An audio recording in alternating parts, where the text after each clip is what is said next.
अगर किसी व्यक्ति का एक्सीडेंट हो गया हो और ख़ास करके चोट उसके सीने में हो, चोट गंभीर हो, इतना ज़्यादा चोट हो कि उसे सांस लेने में दिक्कत हो रही हो, तो ऐसी स्थिति में उसका रेस्पिरेशन करना पड़ता है। रेस्पिरेशन का मतलब है कुछ बनावटी ऐसे तौर तरीके यूज करने होते हैं, उपयोग करने होते हैं, जिसके माध्यम से ऑक्सीजन मिलता है पेशेंट को और उसको सांस में दिक्कत नहीं होती है, दर्द वगैरह नहीं होता।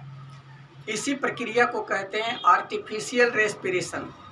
आर्टिफिशियल रेस्पिरेशन कई प्रकार के होते हैं, जैसे बारी बारी सब थोड़ा थोड़ा करके अभी सब डिटेल बता देंगे।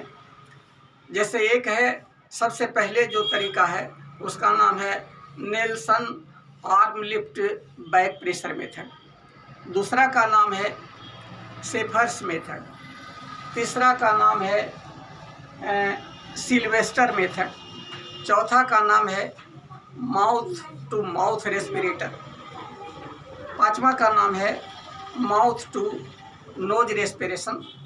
और छठा का नाम है रेस्पिरेशन इंस्ट्रूमेंट मेथड। ये बहुत से तरीके हैं रेस्पिरेशन करने का, सबके बारे में भी बारी बारी से बताते हैं। तो पहला जो है उसका नाम है Nelson's arm lift back pressure method.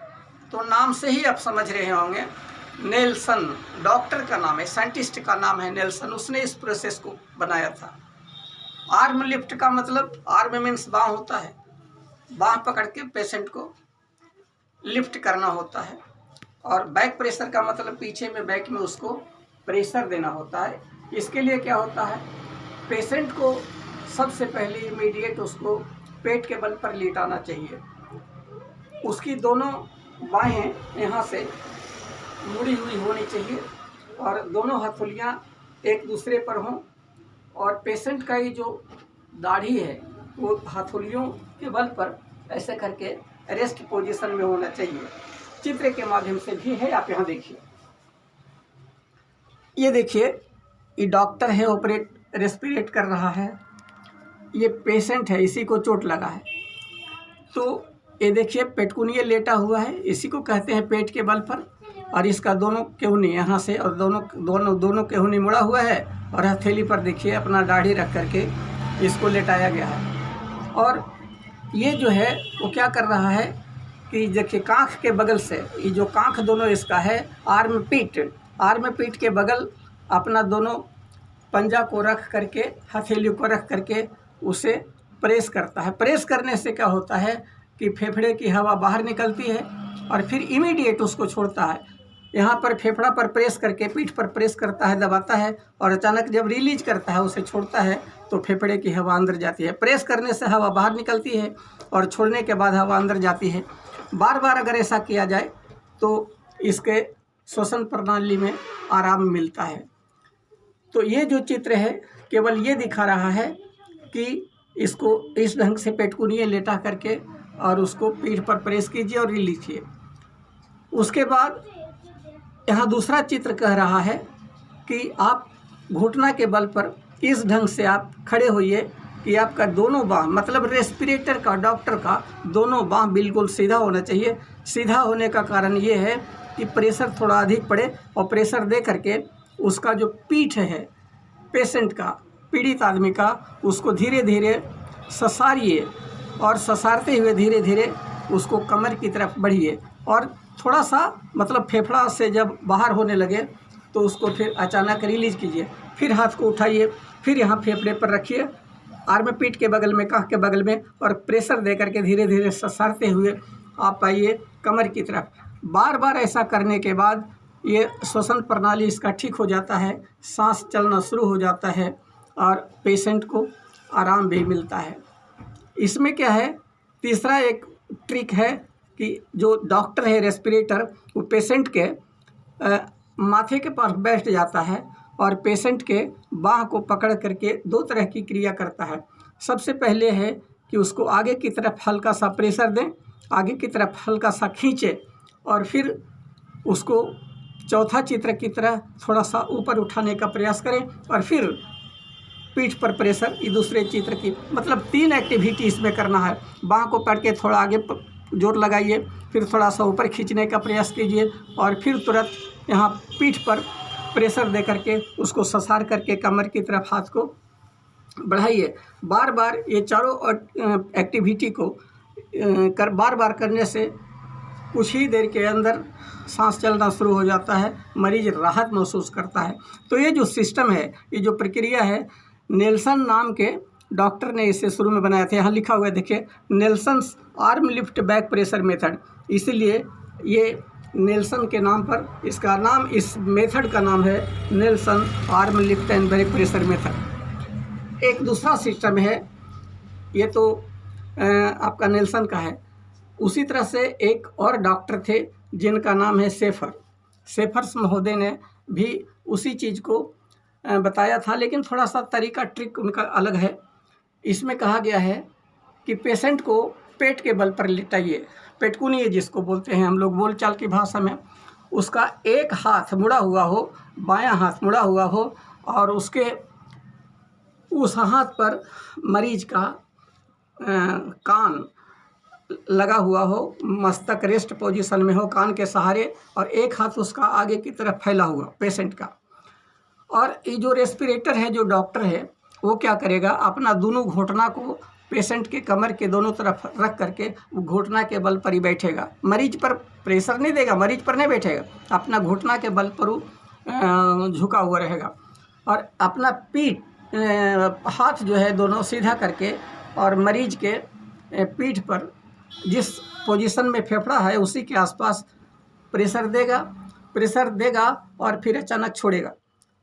दूसरा चित्र में बताता है कि प्रेशर दीजिए और धीरे धीरे उसको नीचे की तरफ, मतलब कमर की तरफ ससारते हुए ले जाइए और फिर लास्ट में ससारते कमर के आसपास पहुंचने के बाद उसको अचानक छोड़ दीजिए।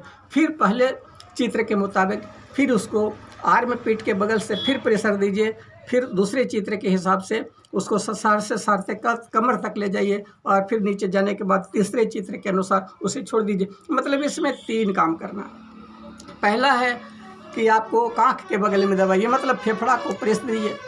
उसके बाद उसे प्रेस करते हुए, मूव करते हुए हाथ को, तलहट्ठी को अपना धीरे धीरे कमर की तरफ जाइए और फिर अचानक छोड़ दीजिए। तो ये जो प्रक्रिया है, बार बार ये तीनों एक्टिविटी करने से भी मरीज को राहत होता है।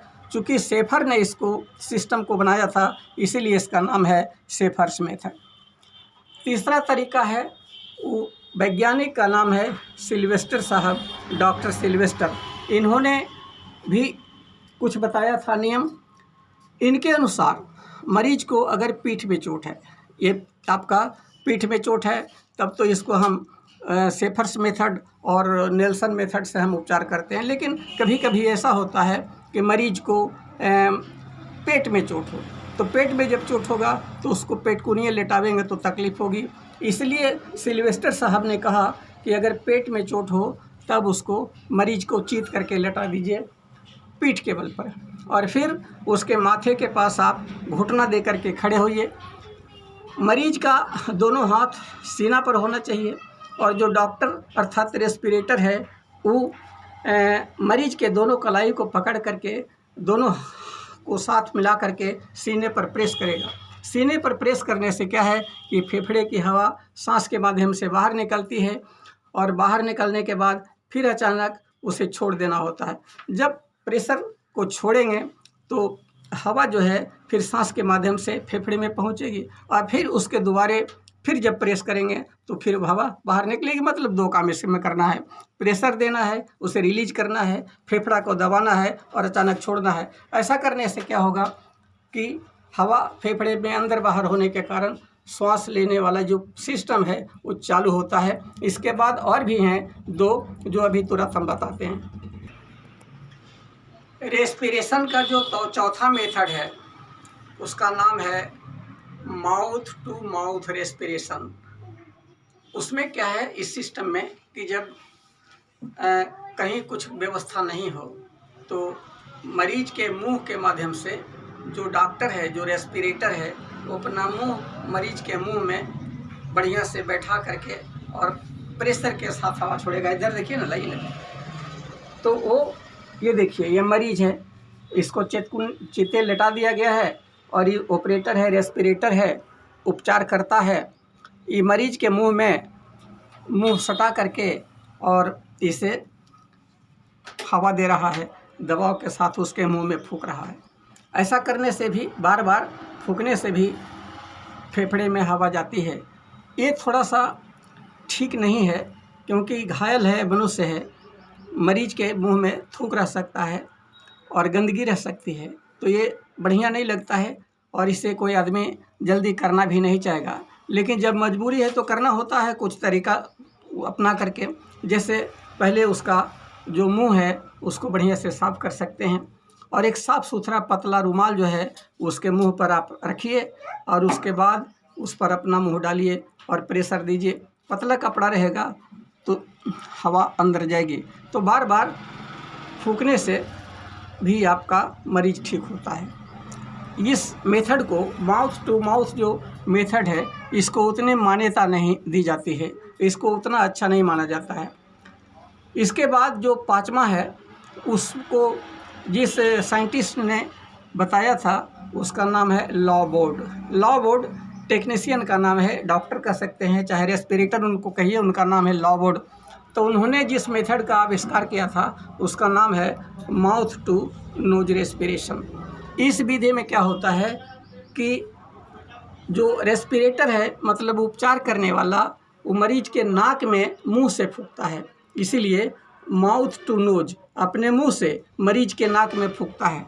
यहाँ भी थोड़ी सी दिक्कत है, क्योंकि नाक में भी गंदगी रह सकती है, गंदगी होता ही है, इसलिए इसमें भी उतना बढ़िया नहीं है। लेकिन चूँकि नाक जो है आर्टिफिशियल नहीं है, प्राकृतिक है, हर आदमी नाक से सांस लेता है, इसलिए डॉक्टरों का कहना है कि ये मेथड जो है नेचुरल है, सबसे बेस्ट है।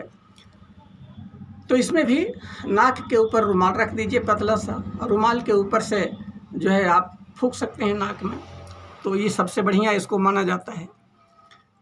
और जो सबसे लास्ट है उसका नाम है आर्टिफिशियल रेस्पिरेटरी इंस्ट्रूमेंट। ये एक प्रकार का यंत्र होता है, इलेक्ट्रॉनिक यंत्र है, जो सिलेंडर में हवा भरी हुई होती है और उसका जो है नाक में लगाने के लिए उसका जो सिस्टम है उसको नाक में लगा देते हैं, सिलेंडर को खोल दिया जाता है और ऑटोमेटिकली मरीज को ऑक्सीजन मिलते रहता है।